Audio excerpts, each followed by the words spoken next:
Bonjour, nous sommes en direct avec vous sur Google+, YouTube, Facebook, Première.fr, allociné.fr et bien sûr Disney.fr. Et nous avons le plaisir aujourd'hui de rencontrer pour la sortie de Lone Ranger Naissance d'un héros, le producteur Bruckheimer, le réalisateur Gore Verbinski et bien sûr Lone Ranger himself, Armie Hammer, qui vont répondre aux questions de 7 internautes et blogueurs. À tout de suite, la première question. Oui, Alors, c'est bien moi. Donc, le Lone Ranger est une icône culturelle aux États-Unis. Il a 80 ans maintenant. Et je voulais que Jeremy Bruckheimer nous parle des difficultés qu'il a eues à adapter ça pour le public d'aujourd'hui. well, the Lone Ranger is an American cultural icon from the 30s. I mean, how difficult or how challenging was it to adapt it to modern audiences? Well, we stuck with the original story, so that makes it a little easier. But it was really an invention of our writers in Gore, who really reworked the story and created the wonderful camaraderie between the Lone Ranger and Tonto. It's the odd couple pairing that we love about the story.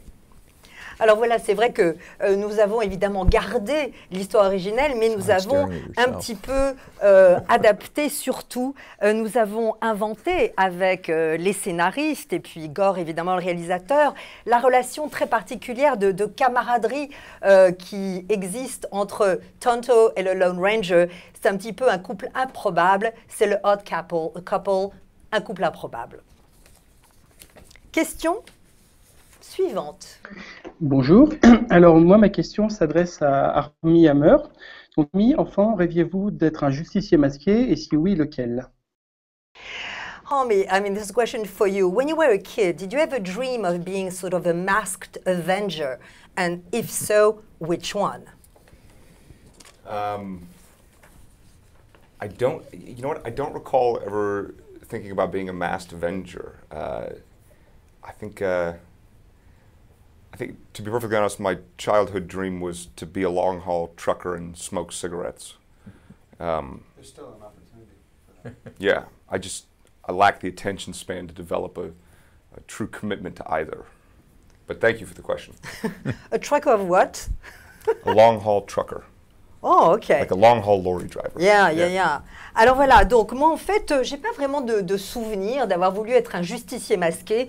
Pour tout vous avouer, mon rêve d'enfance, c'était de conduire un gros camion sur les routes et de fumer des cigarettes. Voilà, c'était ça la vérité. Et c'est pas ce qui m'est arrivé. Mais merci pour la question.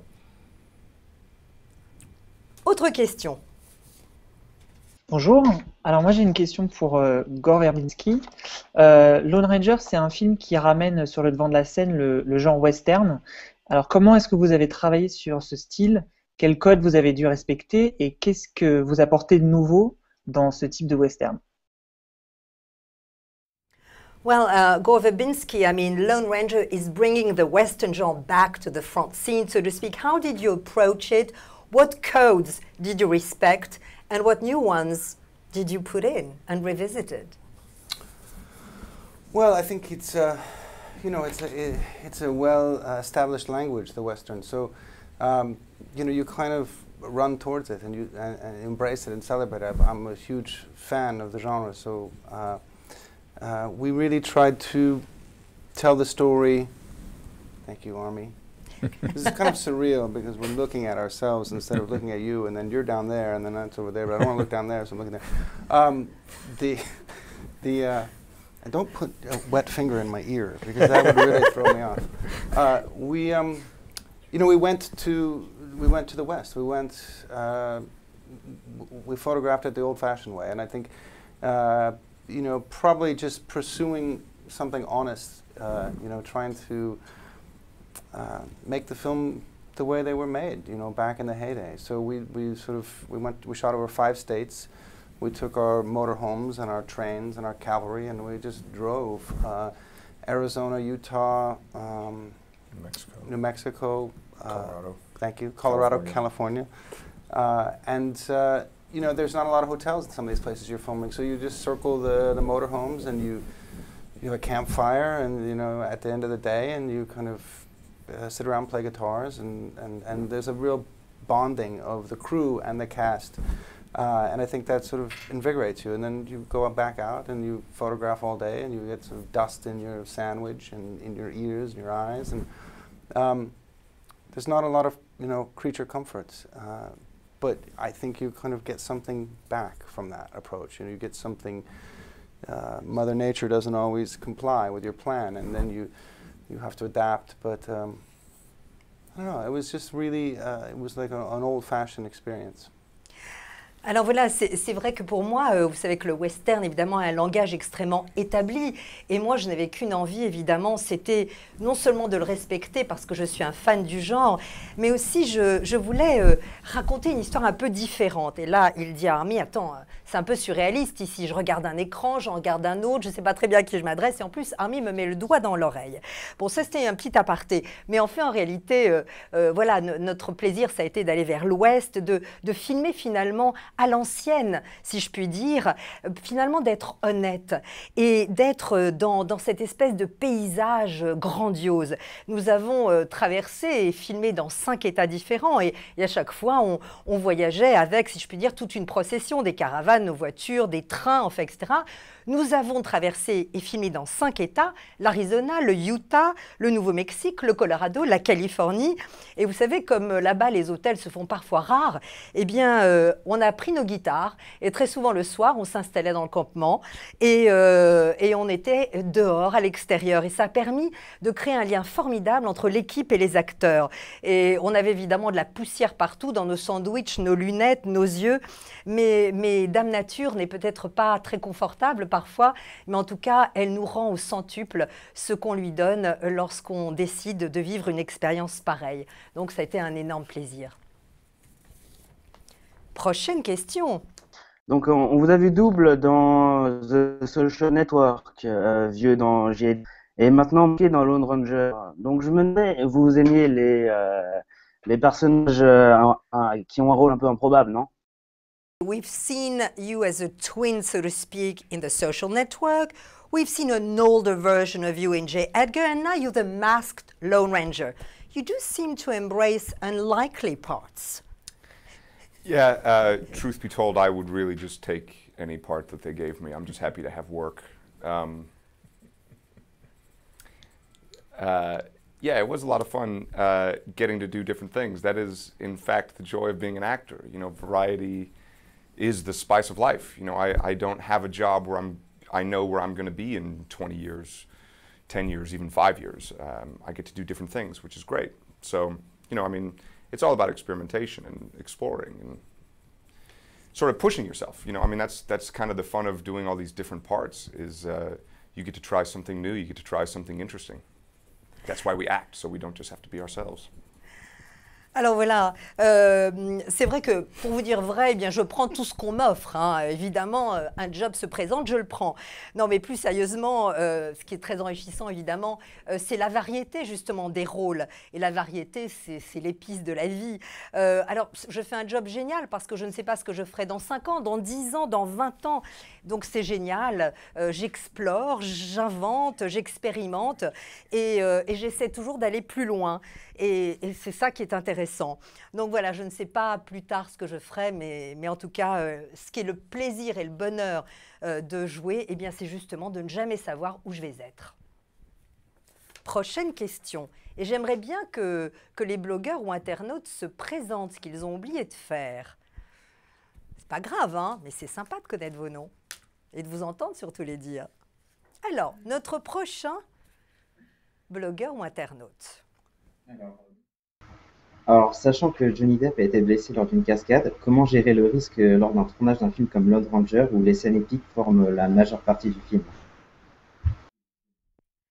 So Jerry, I mean, we heard Johnny Depp was hurt during a stunt. How does a producer like you deal with the sort of risk factor on a film like Lone Ranger where the epic and the heroic dominate? With fear and loathing, it scares you half to death when your actors are doing stunts that are incredibly dangerous. Johnny unfortunately got thrown off a horse and went under the horse, and the horse was smart enough not to touch him, so we got very lucky there. But you know, Gore likes authenticity, and he put his actors right on top of these trains going 40 miles an hour. Fortunately, they had tethers on them, but it's still extremely dangerous. William Fichtner, who played Cavendish, said it's the scariest thing he's ever done in his career. But you know, I think the actors, especially Johnny and Armie, really like doing it. I mean, they're both great athletes, and fortunately, neither one of them got seriously hurt. Alors voilà, c'est vrai que évidemment j'ai à la fois peur, je suis même parfois j'ai vraiment peur énormément parce que tous les jours il y avait des situations un petit peu dangereuses. D'ailleurs, vous mentionnez l'incident avec Johnny. Heureusement, son cheval a été malin et ne l'a pas piétiné, donc on a été très chanceux ce jour-là. Et puis comme Gore aime l'authentique, quand des trains vont à 50 km/h, même si les acteurs sont un peu reliés par des câbles, pas toujours évident. Et je crois qu'ils ont tous fait, ils ont tous connu là le film le plus dangereux, je crois, de leur carrière qu'ils aient jamais fait. Mais comme Armie et Johnny, eh bien, à la fois sont aventuriers, si je puis dire, dans l'âme et adorent ça, eh bien, heureusement, tout s'est bien passé, mais il y avait des moments où on a eu chaud. Prochaine question.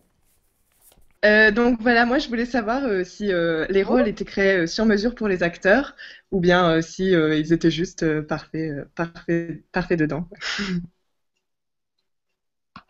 Et c'est une question pour j'imagine. Alors Gore, this question for you. Le réalisateur. Voilà. The question for you, I mean, you have some extraordinary characters in your film. I mean, do you write these characters into the script, or do the actors create their own character and characterize it even more than in the script, so to speak? Well, they don't just show up like that. So, you know, there's a lot of planning. You know, you try to collide things together. That's the orchestration. You try to collide, you know, narrative bits, and then you count on your actors to react. You know, to react authentically to the moment. So, you know, in terms of the aesthetic, in terms of the look, in terms of the attitude, it's all something we discussed early on. But then on the day, you know, you kind of throw it at them and you see what happens. And I think I'm watching a blue line. Wow. He's thinking. Uh-oh. Uh-oh.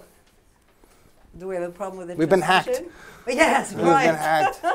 Those anonymous On va fuckers. toujours, je peux répondre, je peux traduire. D'accord. Alors, en fait, vous savez, les acteurs n'arrivent pas toujours comme ça, évidemment, sur le set, sur le tournage. J'orchestre en quelque sorte tout cela bien avant. Par exemple, on leur soumet le fil narratif, et puis bien sûr, on leur parle de leur personnage, et puis on compte sur les acteurs pour justement réagir face à un moment pour qu'il soit le plus authentique, le plus honnête possible à la caméra. Mais tout ce qui est évidemment esthétique, le look, la mood, etc., nous en discutons bien en avant. Et comme ça, lorsqu'ils arrivent, eh bien, ils sont prêts. Je mets la caméra, je les mets dans le moment et je vois bien ce qui se passe. Alors, autre question. It is a surreal experience. Yeah, well, it cannot be as surreal as the experience you probably had on Lone Ranger. It's right up there. Yeah, this is Pretty strange. unique. Well, this is France, you know? Yeah. Okay. Alors, est-ce que maintenant nous avons, nous avons un prochain blogueur ou internaute? S'adresse à Armie Hammer, On entend. qui vous a motivé à jouer le rôle du Lone Ranger. Est-ce que la perspective de porter un masque, de monter à cheval ou de avec Johnny Depp? So Armie, what motivated you in accepting the Lone Ranger part? Was it wearing a mask? Was it creating a couple with Johnny Depp? Or was it riding a horse or anything else?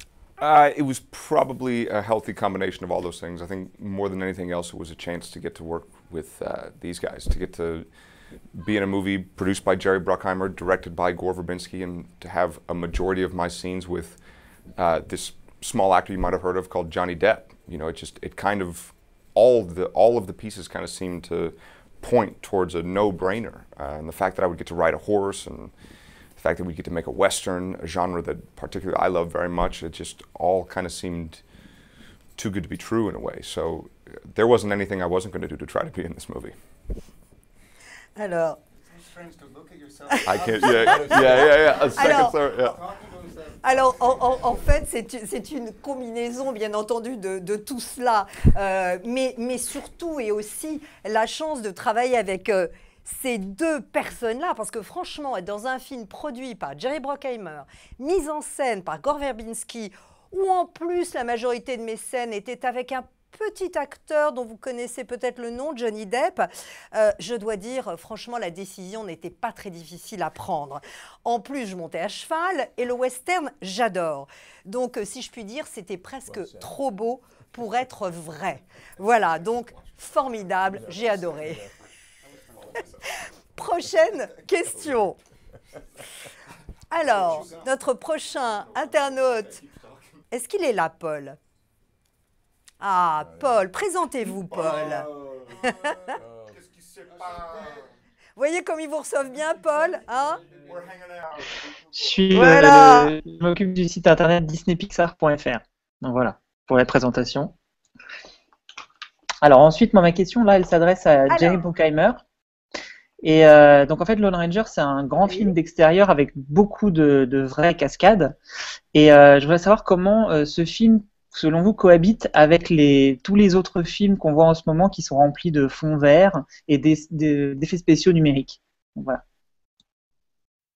So Jerry, it's a question for you. I mean, it's a very large-scale movie shot in exteriors with real stunt. How do you feel it fits in today's movies landscape where everything or many things are about green screen, CGI, special effects? Well, I think it's refreshing. I think the fact that we got to shoot it out in the West in 5 different states gives a new perspective on cinema. And you know, Gore has the feeling that he wants everything real, and we like it real too. And so I think audiences understand when something is fake. So we gave you the real thing. We got the actors on top of the trains. We built 5 miles of railroad track in the desert in a loop, so Gore never had to back up the trains. They kept going forward. The actors were on top of the trains, falling off the trains, jumping on the trains from horses, against the backdrop of some of America's most beautiful landscapes, places that were untouched by development. So it's really rare that we have that in our country, where you don't see buildings in the background, and we don't have to replace buildings because they weren't there. Alors, en fait, c'est vrai que ça fait du bien, parce que aujourd'hui, évidemment, il y a tout ce que vous dites, mais Gore est un réalisateur qui aime l'authenticité, justement, et donc les acteurs sont vraiment sur les trains. On a construit 8 km à un moment de voie ferrée avec justement la voie ferrée en ovale pour que la caméra n'arrête pas de tourner. Les acteurs sautaient vraiment du train, sautaient vraiment sur des chevaux qui allaient à vive allure.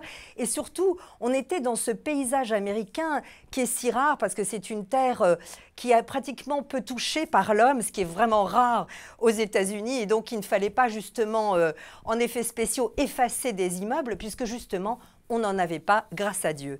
Dernière question, last question.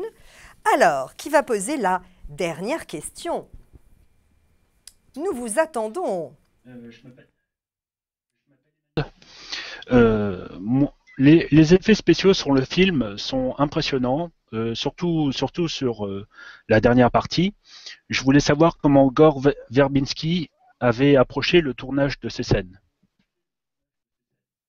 Well, Gore, the last question is for you. I mean, the special effects, especially, I mean, the finale, I mean, are amazing. I mean, how did you approach filming these scenes? You know, it's just you just plan it. You storyboard and you then previs. That last sequence was very musical, so we had to design it ahead of time so that everything hit musically. And you kind of build this massive puzzle piece, and then you carry it throughout the production. And we had 150 days of shooting. We kept chipping away at it, grabbing a few pieces each week. And you know, trains are tricky because you can't you can't just use any track, and the tracks don't exist where you want to put them. So sometimes we would take our trains and put them on flatbed trucks and drive into the mountains and put our actors on top of trains, inside of trains, horses inside of trains. The majority of that was in camera, sometimes 80% in camera. We might have to extend, if the camera panned left, we only had 2 of the train cars, we'd have to extend the rest in the computer. But the approach was to try to get as much in camera as possible. Yeah, it was just, it's just a ton of work. You just chip away at it every day. Alors voilà, tout simplement, ça se planifie beaucoup, ces scènes-là. Alors j'avais évidemment un storyboard où on avait fait beaucoup de prévisualisation. Et puis comme la musique est extrêmement importante justement dans le final, je voulais absolument qu'il y ait une corrélation entre les images et la musique. Donc c'était comme un puzzle massif.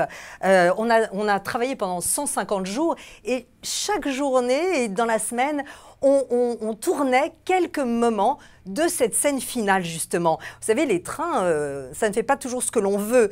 Alors, parfois, on mettait littéralement nos wagons sur des remorques et on les amenait dans la montagne, par exemple, et on mettait les chevaux, les acteurs, etc., dans les trains.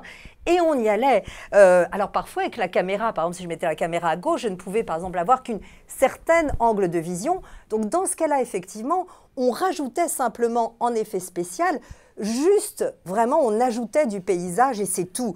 Donc j'ai toujours voulu mettre vraiment filmer le réel, avoir en image ce qui se passait réellement devant moi. Et c'est ça qui était formidable. Alors c'était beaucoup de travail, mais aussi beaucoup de plaisir. Ainsi, je crois, se conclut notre rencontre et cette conversation, n'est-ce pas? Alors merci à vous tous qui nous avez suivis, merci à nos internautes et blogueurs, et merci évidemment, oui, on peut tous applaudir, et merci à vous, Gore, Armie et Jerry. Au revoir. Voilà, au revoir. À la prochaine.